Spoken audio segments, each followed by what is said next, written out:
Hey guys, it's Cheryl from Woodshop Diaries, and I'm back with the second version of matching outdoor sectional that I promised I would share from my last video.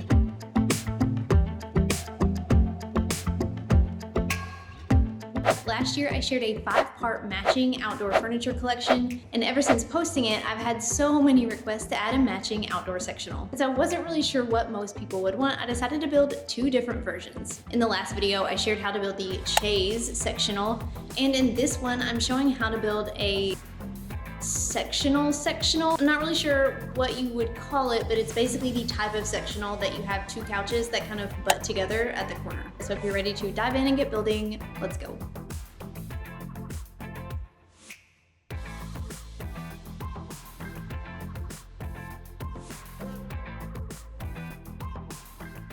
I built this sectional just like the last one using cedar 4x4 and 2x4 lumber.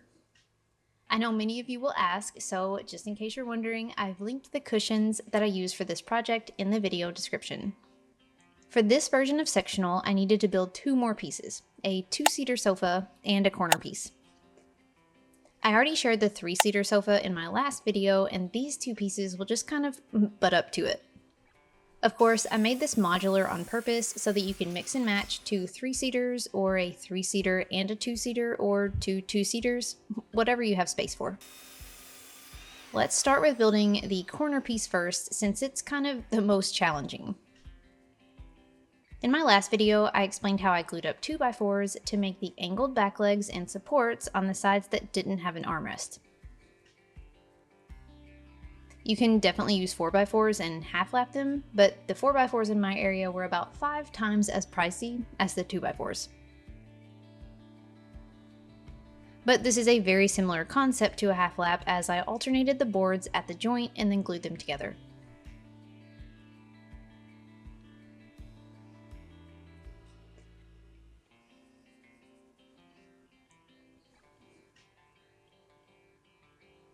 For this corner piece, since neither side had an armrest, I needed to glue up 2 of these posts, and I needed to make sure that they were mirrored so the end grain wasn't on the same side of each one. I also glued up a couple of 2x4s to make a little front leg too. Once all 3 of these legs were trimmed and sanded, I tried to kind of visualize where I was going with this. To be honest, I had no idea how I wanted to actually build this thing. But the first few pieces were pretty easy. So I cut the front left and right seat supports to run between the front leg and the back posts. I installed these using pocket holes and screws, just making sure that I was not driving the pocket holes into end grain, which is why I needed these back posts to be mirrored. Now I had the front together, but I also needed to figure out how I was going to do the back side. I cut and attached 2 pieces of 2x4 to run between the back legs.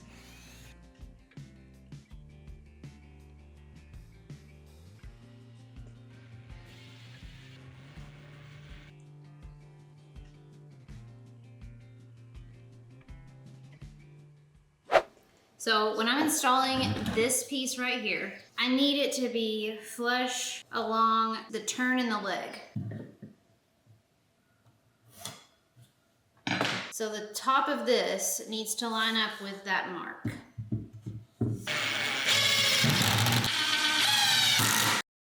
And I attached so that the top back corner of the supports were lined up with the back edge of the legs. Now I needed to add something to the back corner for this to actually rest on. I had some leftover 4x4 from the other parts of this project that I was building, so I just cut that to go here, but you could also glue up 2x4s to make another post, just like the little leg on the front of this. I mitered the ends 20 degrees and used wood glue and screws to secure it at the corner.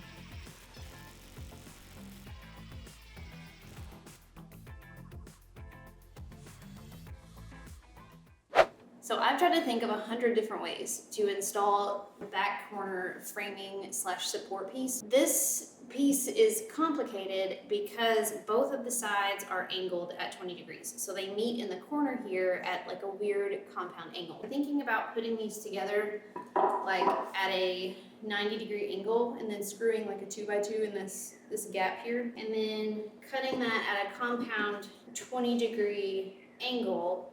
So these will go like this. Then I can run the back slats between here and here. I wasn't sure exactly what I was going to do here, so first I cut 2 pieces of 2x4 with ends mitered and beveled 20 degrees to install at the corner. I just kind of wanted to get these pieces in place first to see if it felt sturdy enough. These boards are not connected, they're just both screwed into this bottom here. I screw them in so that the corners are like touching each other. This is actually quite a bit sturdier than I thought it was going to be, but I need to connect these two somehow. What I thought I would do is run a 2x2 either along the inside here, so I can screw them each to the 2x2 and kind of connect them that way, or I could run it along the back side.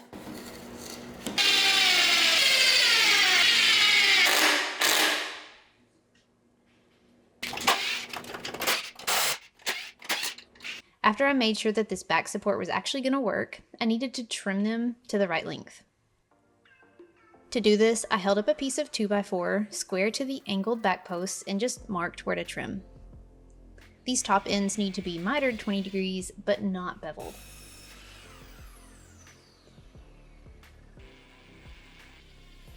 After I reattached the 2x4s, I trimmed the 2x2 as well and put it back. But I changed my mind and decided to install this on the back instead. You'll see that in a minute. Once the corner brace was in, I wanted to start adding the back slats. Now, just like the other parts of this matching set, I cut and installed 2x2s 1.5 inches from the front edge of the back post just to be able to screw the slats into.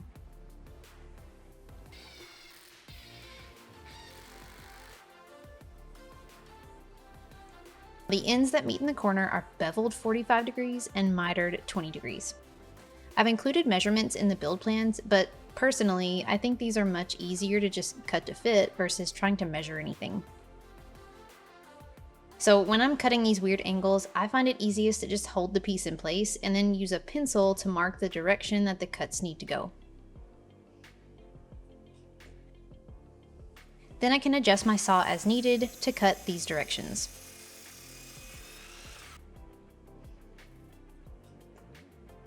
Once the weird end was cut, I could hold the piece up and just mark where to cut the square end.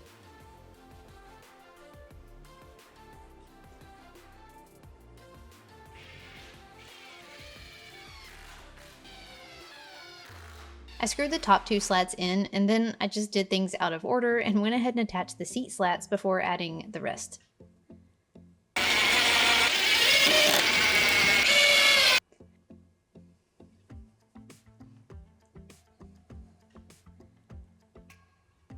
The slats across the back are spaced about 4.5 inches apart, so I marked down 4.5 inches on each side so I would know where to hold the second slat to mark the cuts.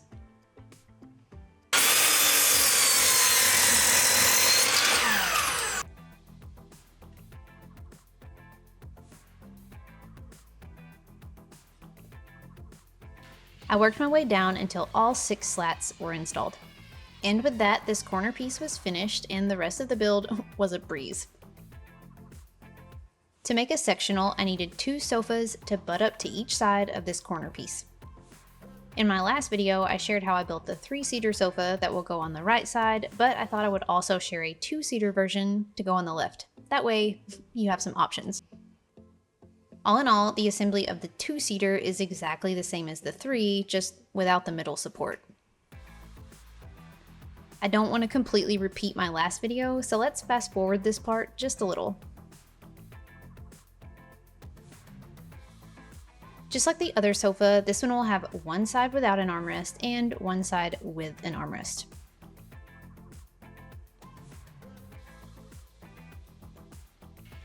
Once the 2 sides were built, I attached a front support between them with pocket holes and screws, and then I attached a back seat slat. And again, I'm really not sure why I didn't just go ahead and add all of the seat slats at this point, but I'll come back to it. For now, I moved on to installing the back slats. Now you may be wondering why I used 2x2s here along the back instead of just installing these slats using pocket holes and screws. It's simply because I didn't want to see the pocket holes. If you want to attach them that way, that's perfectly fine.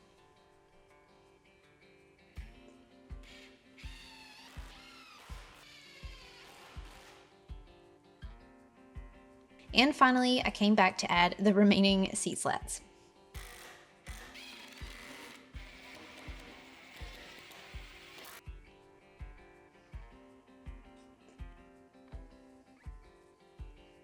Cedar can be left unfinished, but it quickly turns weathered and gray, especially if it's exposed to a lot of sunlight. I wanted these pieces to look nice for a really long time, so I applied some Cabot Australian timber oil, and once dry, I carried them out to the yard to take photos. Full transparency, I don't really have a great place to put these yet, so the middle of the yard is not its final resting spot, it's just a great place to take photos.